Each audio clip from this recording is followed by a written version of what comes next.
I arrived at the family reunion driving a $100,000 luxury car. It was the first indulgence I had ever allowed myself.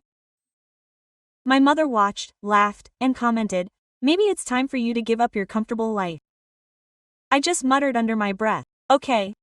That night I logged into my bank accounts and deleted 118 automatic debits.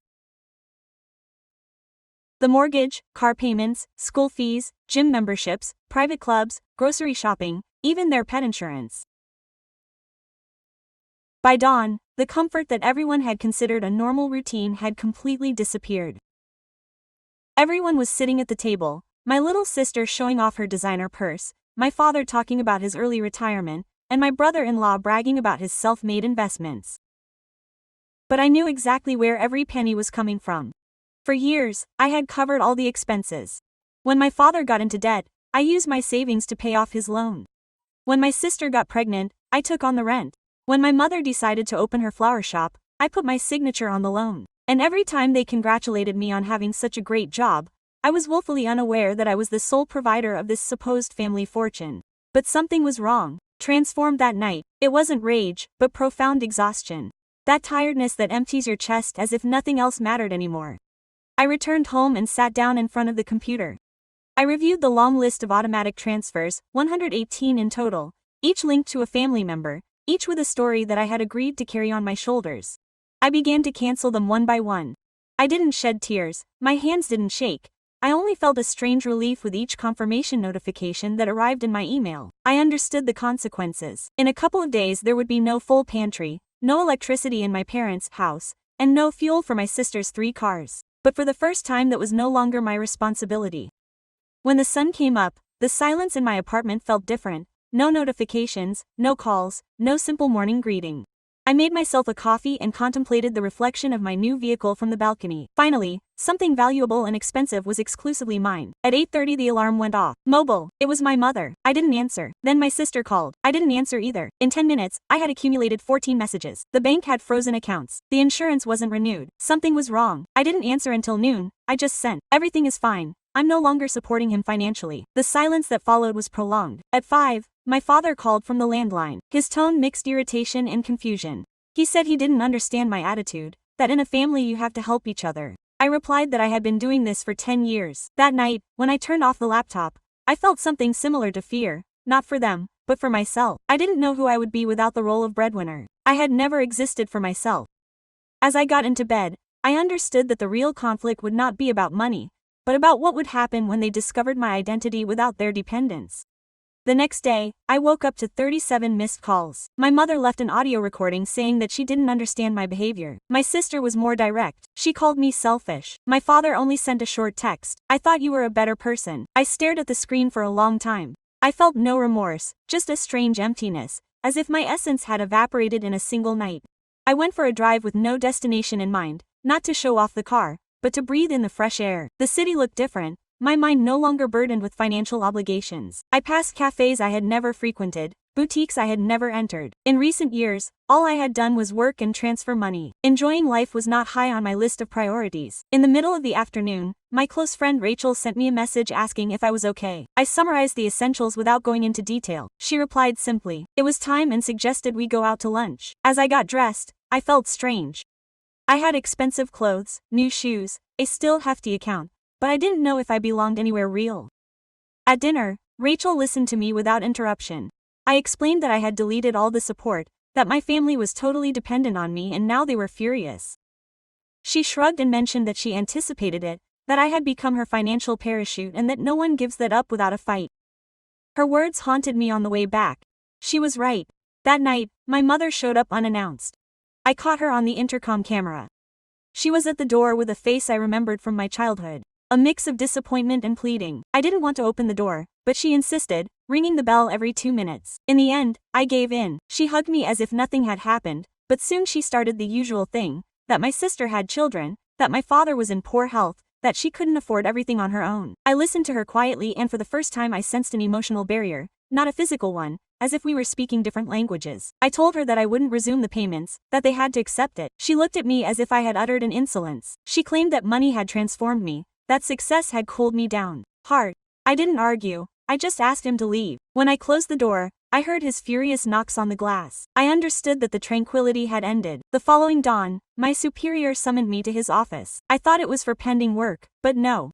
I had received a call from my father, claiming that I was mentally unstable and perhaps needed a vacation. I remained silent, not knowing how to react. It wasn't mere domination, it was pure sabotage. They wouldn't tolerate losing influence over me. That afternoon, an email arrived from the bank. My mother tried to access an old joint account and transferred $000 before the automatic blocking. I deleted the message, and after a long time, I smiled, not out of humor, but because I finally saw my family without masks. I knew that this was only the beginning. On the third day, after cutting off the flow, I woke up to a temporary free alert. Someone used my social security to apply for new credit. The bank stopped it, but the report indicated that it originated from my mother's IP. I stared at that line with barely mixed anger. I never thought that would go that far. Not out of real necessity, they still had alternatives, but because they did not accept my autonomy. I spent the morning in absolute stillness, without a radio or TV. Everything seemed strange. I prepared a basic breakfast and out of habit poured 2 coffees before noticing the solitude. I always made an extra one in case a visitor arrived, as if my existence had been an eternal prelude to serving others. At noon, Rachel wrote again, asking me not to lock myself in. I mentioned the attempted fraud to her. She was more outraged than I was. She insisted on reporting it, but I did not. Not out of forgiveness, but because I still did not accept being her adversary. They were still my blood, despite everything. That afternoon the doorbell rang again. It was my sister Jessica with her son in her arms. She did not let me choose. She barely pushed to open the door. She was crying, claiming that she could not pay for kindergarten, that her partner had abandoned her, that she did not know how to proceed. I did not know my emotions. I could not bring myself to hate her, but neither could I start the pattern again. I offered her temporary housing, clarifying that there would be no funds. She accepted, or so it seemed. The first few days passed calmly. I played with my nephew, prepared meals, even helped with the cleaning. But on the third day I noticed details. New Amazon orders to my account, extras on the card, a loan application with my address. I didn't confront her right away. I waited, and when I did, she defended herself by saying it wasn't serious, that she would fix it later, that she shouldn't be so strict. That's when I realized that nothing would be enough, that despite explanations, they only perceived my resources, not me as a person. That night I asked her to leave without screaming, just a dense silence. Jessica left without turning around with the child and leaving a mess that hurt more than insults. Minutes later, a message from Mom. "You're worse than I thought." Jessica cries. "You're a monster." I didn't reply. I sat in the hallway surrounded by empty bags and abandoned toys, trying to understand when prioritizing me turned into cruelty. I barely slept a wink. My mind was buzzing, but everything converged. If I didn't, they understood. I had to let them go, even if it meant loneliness. The next morning I made up my mind. I opened an account with another bank, changed my phone number, and requested that my mail be redirected to a post office in another city. I wasn't looking to escape, just needed space. When I saw the final balance on the screen, I let out a deep sigh.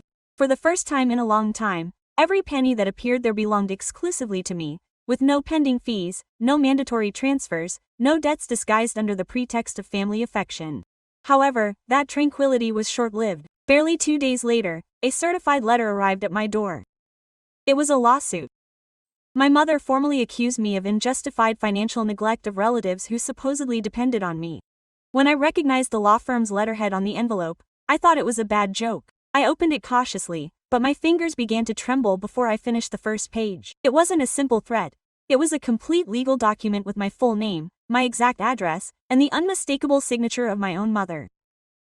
She alleged that for years I had made verbal commitments to financially support the family and that by breaking them I had caused them serious harm, both material and emotional. They were demanding exorbitant compensation, although what really hurt me was not the amount, but reading the expression moral negligence. I immediately called Rachel. She listened to me without interrupting, but I could hear her breathing hitch on the other end of the line. She recommended that I find a lawyer as soon as possible. I confessed that I did not want to go to court, that I still thought that my mother was only acting out of fear, but she cut me off. She told me that this had already crossed the line from fear to pure abuse. I spent the rest of the day contacting family law specialists. When I finally found one, it was painful to explain the case to her, without feeling a deep sense of shame. Telling her that the woman who raised me and taught me my first words was now taking me to court was like extracting something visceral from inside me. The lawyer was calm and objective. He considered that the lawsuit lacked solid legal grounds, but warned that if they went ahead, the process could become prolonged and deeply humiliating. That same night, before going to bed, I checked my social media. My mother had uploaded a photograph with my father and sister, accompanied by a text that read, "There are daughters who forget their roots." Hundreds of comments, almost all from family acquaintances, overflowing with solidarity for them. I was left as the absent villain who had abandoned them to their fate. I did not respond in public, I simply remained silent, although inside I felt like something was irreparably breaking. 2 days later I received a call from the lawyer representing the opposing party. They offered me an out-of-court settlement, assuming my parents accumulated debts plus a one-time payment to settle the matter. It was practically extortion wrapped in conciliatory terms. I instructed my lawyer to decline any offer, not out of a desire for confrontation, but because I knew that to give in at that moment would open the door to endless demands. My family was not seeking equity, they were seeking dominance. The following weeks were a silent torment. My cell phone rang off the hook. My inbox filled with messages from distant relatives, urging me to reconsider my position. Even my former boss sent me an email. My mother had tracked him down again to alert him to my perceived emotional imbalance. This was a psychological battle in which they were gaining ground, not because they were making me doubt my choices, but because they were robbing me of something more essential, a sense of belonging. One Friday night, after another day of ignoring calls, I stopped in front of the bathroom mirror. I stared at myself and did not recognize the person staring back. I had made courageous choices for months, but my entire body was exhausted. I yearned, if only for a moment, to feel like a daughter again. But that version of me was gone forever. Then the doorbell rang. It was my father, holding an envelope. He didn't say anything, just looked at me with a serious expression. He claimed that he had to hand-deliver something to me. I hesitated, but ended up letting him in. Inside the envelope was a copy of a bank contract, a loan that he had applied for 3 years earlier using my name as collateral. I had no memory of having signed it. He explained that at the time he had imitated my signature to speed up the process, convinced that I would never find out, but the loan was still valid. If he defaulted, the responsibility would fall on me. I was speechless. I didn't know whether to laugh at the absurdity or break down in tears. It was the final blow, irrefutable proof that my family did not see me as an individual, but as a mere financial resource. As I escorted him out, he uttered a phrase that still resonates painfully. "You taught us to depend on you. Don't be surprised that we do." I closed the door without replying. That night I understood that my separation from them was no longer temporary, it was irreversible. I spent the entire weekend locked in the house. I wanted no contact with anyone, not even Rachel. I disconnected the phone and the doorbell. All I wanted was absolute silence. I had trouble digesting my father's words. "You taught us to depend on you." That idea haunted me. He was right, at least partly. I myself had allowed things to get to this point. Every time I resolved a crisis, every time I paid a debt without demanding reciprocity, I had communicated to them that they did not need to fend for themselves. I had confused love with duty, generosity with guilt. On Monday, my lawyer informed me that the lawsuit was continuing and that my mother showed no intention of dropping it. He said it tactfully, but I sensed his incredulity that a mother could sue her daughter for failing to fund her expenses. He asked me if I wanted to explore a settlement. I said no. Enough. He changed my approach. I decided to gather exhaustive evidence. I gathered statements, transfers, emails, messages. A full decade of evidence. I put together a folder of my entire existence. College tuition, insurance policies, home improvements, even vacations paid for entirely by me. As I reviewed each transaction, I experienced something akin to mourning. Each amount represented a portion of myself that I had given away without anyone appreciating it. I didn't regret having supported them, but I did regret having deluded myself in the process. In the middle of the afternoon, a long email arrived from Jessica. It was full of excuses. She claimed not to support the lawsuit, but she also couldn't face our mother because she was afraid of losing the family again. I read it several times and didn't reply. I understood that everyone was still trapped in the dynamic that I had created for myself, unable to imagine a way out without everything collapsing. That night, Rachel showed up at my house unannounced, with food and a bottle of wine. She held me for a long time in silence. We talked for hours. I admitted to her that I had fantasized about moving to another city and starting over. She wasn't surprised. She said she had sensed it for months. Then she revealed something I hadn't known. A few days earlier, my mother had called her to tell her that I was emotionally unstable, that I needed professional attention, and that perhaps she could persuade me to return to the fold. That confession left me cold. They weren't just trying to control me financially. Now they were trying to manipulate my inner circle. Rachel looked at me intently and stated that she wasn't going to interfere any further, but that I needed to come up with an exit strategy before things escalated into something worse. The next day, I filed a countersuit. I didn't do it out of revenge, but out of self-defense. My lawyer explained that if I didn't act, they could continue to pile up the charges at no cost to them. Signing those papers was difficult, but I felt an unexpected sense of relief as I did so. That same night, I received a brief email from my mother. I never imagined it would get to this point. I closed my laptop and stared at the ceiling. I realized that while the pain was still there, The guilt was gone. I felt loss, of course, but also an unprecedented freedom, as if I could finally breathe without owing anyone my air. The trial was scheduled for 2 months. My lawyer expected the verdict to be favorable, but my real concern was not about winning or being defeated, but about discovering what would remain of our relationship once it was all over. 2 weeks later, a neighbor handed me a letter that had been mistakenly deposited in his mailbox. It came from my mother and was addressed to a distant cousin. In it, he stated that I was being manipulated by people interested in my money and that he planned to take more drastic measures.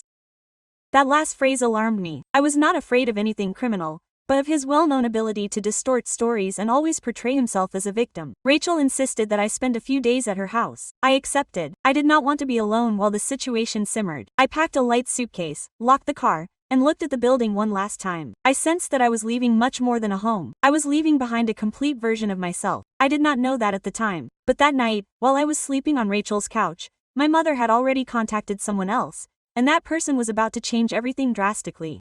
I woke up to the incessant vibration of my phone. It was almost 6 a.m. It wasn't usual to receive messages at this hour, so I assumed it was from work or my lawyer, but no. It came from an unknown number. "This is Alan Parker. Your mother asked me to write to you." It took me a few seconds to place the name. Alan was an old family friend, an accountant, a regular at Christmas dinners.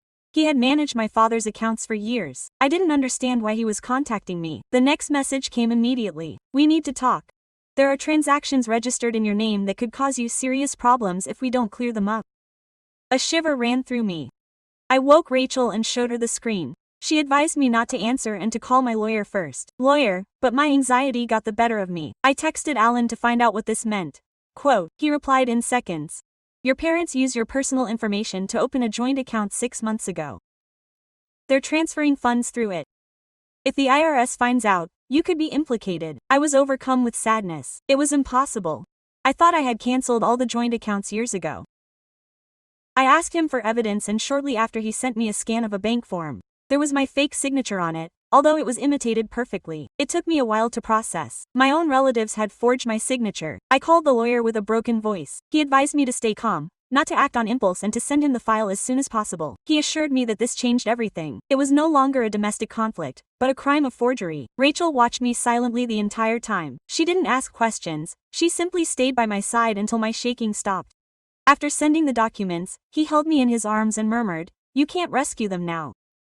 You have to rescue yourself." The rest of the day passed in a thick fog.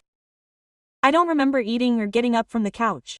Every now and then I would check my phone, waiting for a justification, a text, any sign that there had been a mistake, but all I got was an email from my mother. "I'm sorry things have gotten to this point.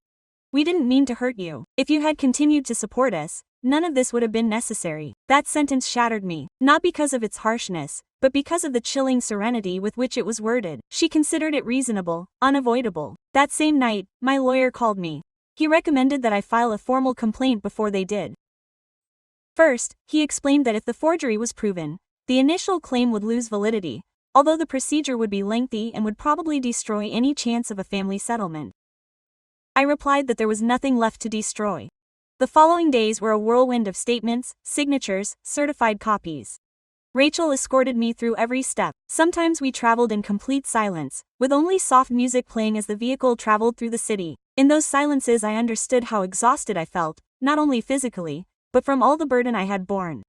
A week later, Alan wrote to me again. He said that my father had discovered his contact with me and had fired him from his job. I begged him not to get involved anymore, to take care of himself, but he replied with something unexpected. "I'm not doing this for you. I'm doing it because I have a daughter and imagining her in your situation terrified me." That sentence haunted me all night.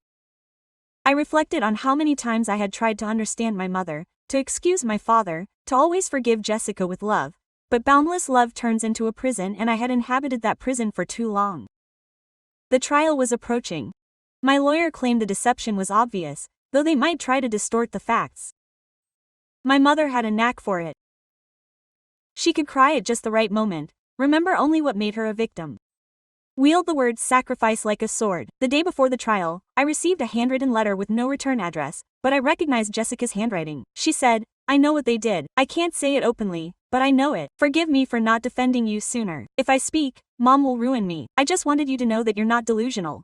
Quote, I stood there staring at her for minutes, motionless. It wasn't much, but it was enough. Someone in the midst of that chaos still perceived reality. I put the letter in my bag and went to bed early. The next day I had to face my family before a magistrate. I didn't know if I would win, but I knew one thing for sure. This time I wouldn't keep quiet.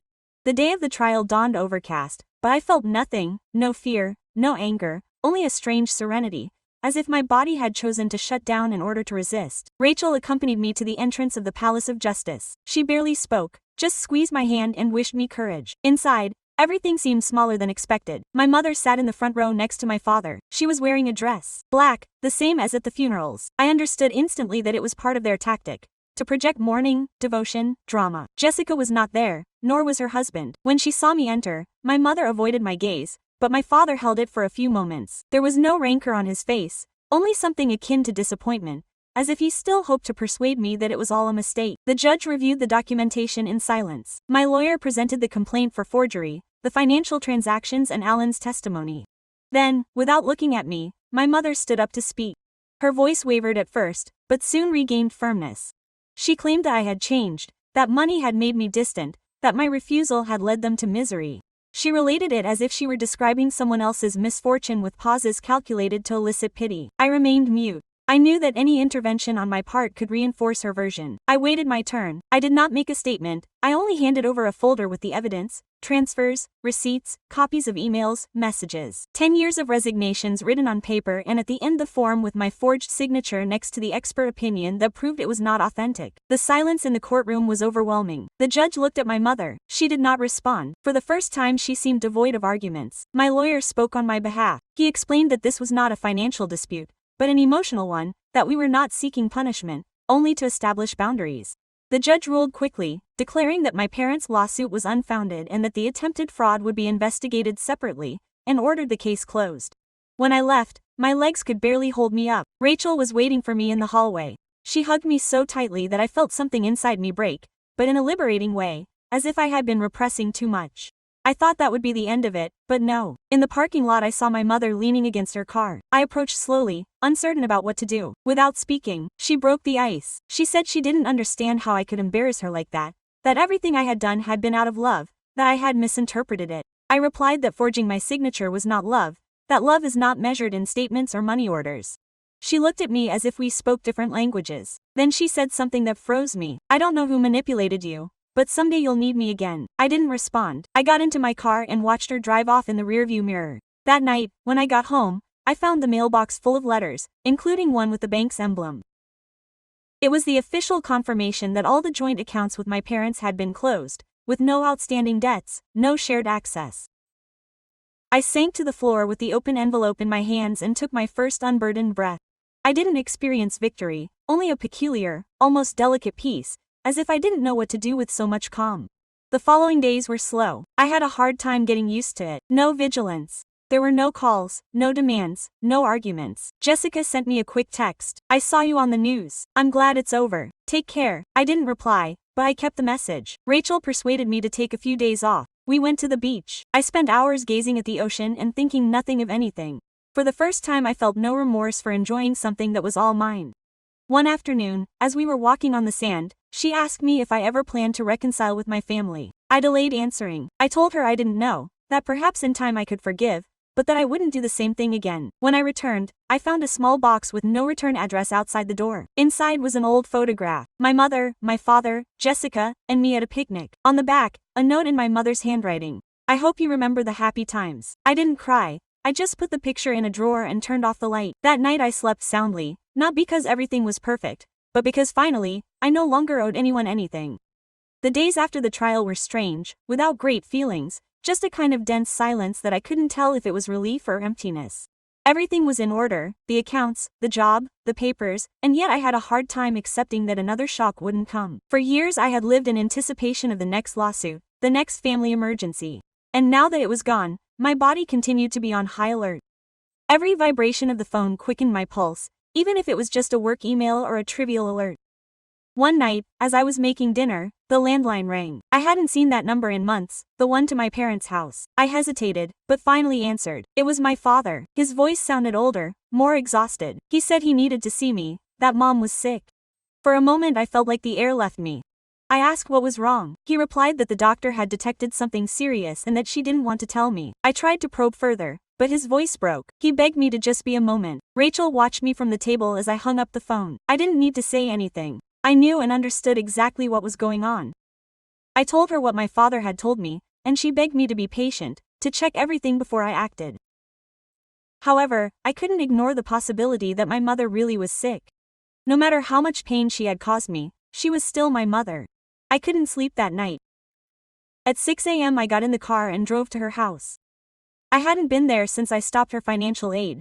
Everything looked the same, only more abandoned. The overgrown garden, the overflowing mailbox, the peeling paint on the walls. I rang the doorbell. No one answered. I knocked on the door loudly. Silence. Just as I was about to leave, my father opened the door. His face made me freeze. He looked like he had aged decades. He let me in without saying a word. The interior smelled of dust and mold. I walked into the living room and there she was, sitting on the couch, with a blanket covering her legs and her eyes fixed on the turned-off television. She didn't seem seriously ill, but she did seem changed, thinner, more vulnerable. When she saw me, she barely smiled weakly. She said she hadn't expected my visit, that she didn't want to inspire pity in me. I sat down across from her. I asked her directly what was wrong. She explained that she had been diagnosed with kidney failure and was undergoing treatment. The news affected me deeply, although something inside me was creating doubts, not because of a lack of empathy, but because I no longer fully trusted what they were saying. Even so, seeing her so fragile completely disarmed me. My father remained standing, observing us as if he were expecting a greater reaction from one of us. We spent several hours talking, for the first time without raising his voice, without making accusations. She confessed to me that she was exhausted from so many arguments that she didn't understand how we had reached this point. She apologized to me, although she did so with her eyes downcast, without expressing it entirely clearly. When I said goodbye, my father told me, "I'm sorry, but I'm sorry." He walked me to the car. He told me that Mom was remorseful, that she just wanted to reclaim some of the relationship we had before. I didn't say anything in response. I knew that even though her words seemed genuine, there was a void too big to fill. In the days that followed, my routine changed. I began visiting her every 2 or 3 days. Sometimes I would bring prepared food, other times I would just stay by her side. We avoided talking about the trial or money.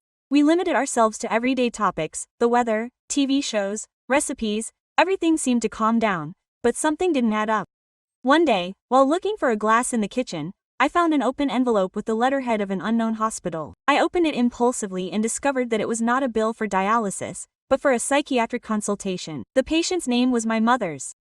The date was from the week before my father's call. That same afternoon I confronted her directly. She didn't deny it. She admitted that she had seen a psychiatrist, but that she hadn't. She had told me this to prevent me from seeing her as unbalanced. Then I understood everything. Her condition was not kidney disease, but a deep depression. I remained silent, absorbing the information. It was not the falsehood that hurt the most, but the constant manipulation. She had orchestrated it so that I would return. When I was about to leave, she grabbed my hand and murmured, "I just wanted to see you again." I didn't know how else to achieve it.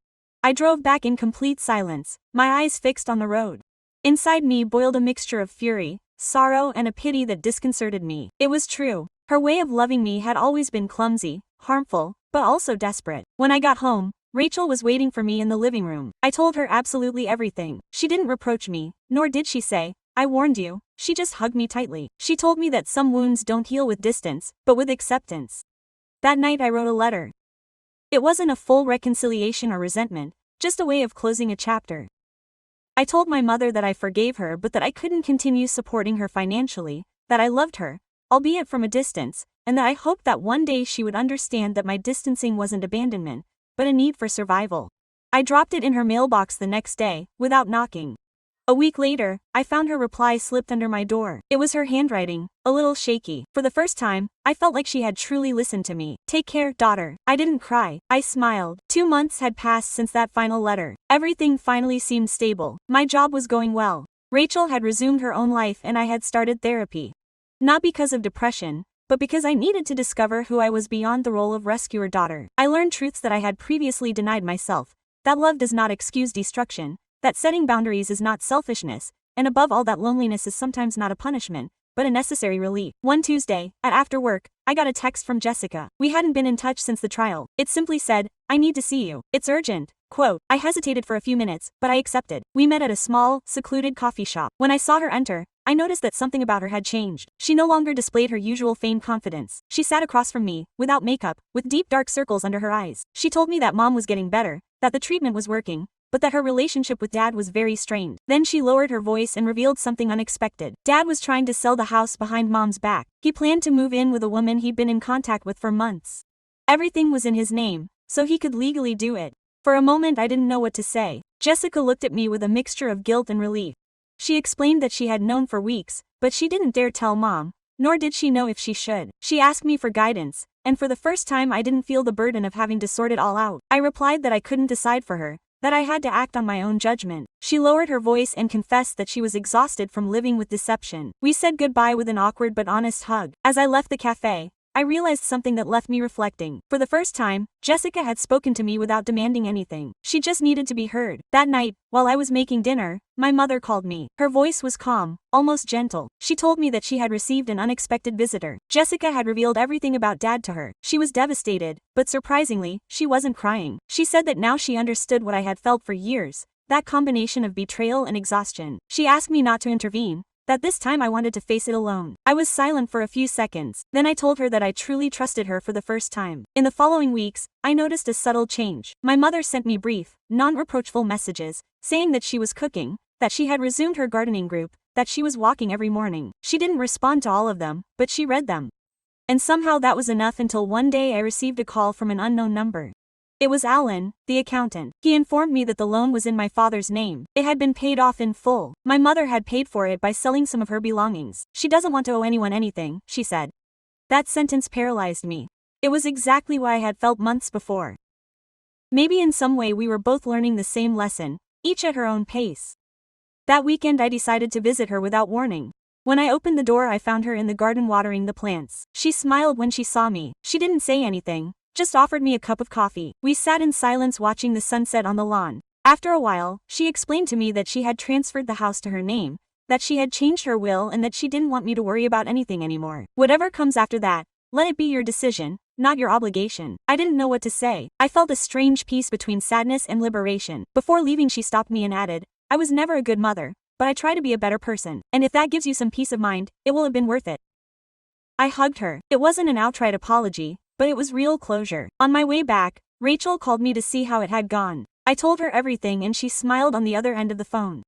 She said that perhaps after so much suffering, we were all learning to live without using guilt as a bargaining chip. That night I opened my computer and created a new document, titled Things I No Longer Need to Hold On To. I wrote down my family, their debts, their expectations, their fear, their control, their version of me, and underneath that one more line, I'm still here, learning to love myself without asking permission. For the first time, I closed the file without fear of losing it. It's been 6 months since that afternoon in the garden. Sometimes I still have trouble believing everything that happened, not so much because of the mess itself, but because I managed to survive without becoming what they claimed I was. I didn't become cold or selfish. I just learned to exist within my own limits. I went back to work full-time. I started saving for a long trip, something I always put off in case someone needed me. Now, when I look at my accounts, I feel something new. Serenity. Not because of the amount of money, but because everything there is mine, no strings attached, no conditions attached. My mother continues to receive treatment. Sometimes she calls me just to share simple details, like how she made a new dish or how a neighbor gave her flowers. There's no more drama in her voice or guilt. I don't try to rescue her either, I just listen and that's enough. Jessica moved to another state with her son. She wrote to me recently. She had found employment on her own. She was exhausted but fulfilled. She understood what I had done and now she would finally do it for herself too. I don't know much about my father. According to my mother, he left town. I don't hold any resentment or interest in what was left behind. I let go of it the same way I let go of what had kept me chained. Rachel says I look like a different person now. Maybe she's right. I no longer feel the urge to explain every choice I make. I have learned to reject without my voice trembling, to enjoy solitude without feeling helpless, and, above all, to distinguish what things truly belong to me and what I only hold back out of fear. A few weeks ago, I saw my mother again. The house seemed different, organized, clearer, with better light. She showed me a new space where she had placed old photographs, including one of us, 4 together, from that picnic that she had sent me in a box at some point. I asked her why she had put it there. She replied that she wanted to evoke memories, but without holding on to them. Before I left, she handed me a small box. Inside was a key. She explained that it belonged to the old flower shop that she had tried to open years ago, the one that I had helped pay for. I'm going to try again, she said, this time by myself. I just want you to keep it in case you pass by there someday. I couldn't find the words to answer. I hugged her and for the first time I didn't sense distance, only mutual admiration. That night, on the way back, I drove slowly. The city was bright and noisy, but I was serene. I reflected on all the versions of myself I had abandoned. The daughter who always rescued, the sister who covered everything up, the woman who mixed love with obligation. None of them were useful to me. I reached the apartment and left the key on the table. I stopped to look at the reflection of the car on the street, the same one I had bought the day it all began. I smiled, not because it represented a material triumph, but because it embodied the first choice I had made, thinking only of myself. I opened the window and let in the cold night air. There were no notifications, no pending calls, no unresolved issues, just stillness, a different, complete stillness. And then I understood. The comfort my mother had laughed at that time did not consist of having money, but of depending only on myself. But my current tranquility was born precisely from the opposite, from not being indispensable to anyone, from being able to exist simply as I am. I turned on my laptop, opened the document where I had written down everything I no longer needed to upload, and added a final sentence I no longer needed to be clarified. I saved the file, turned off the light, and went to bed. For the first time in a long time, I didn't dream of obligations, excuses, or regrets. Just a new peaceful day, with no one begging me to stay. Yeah,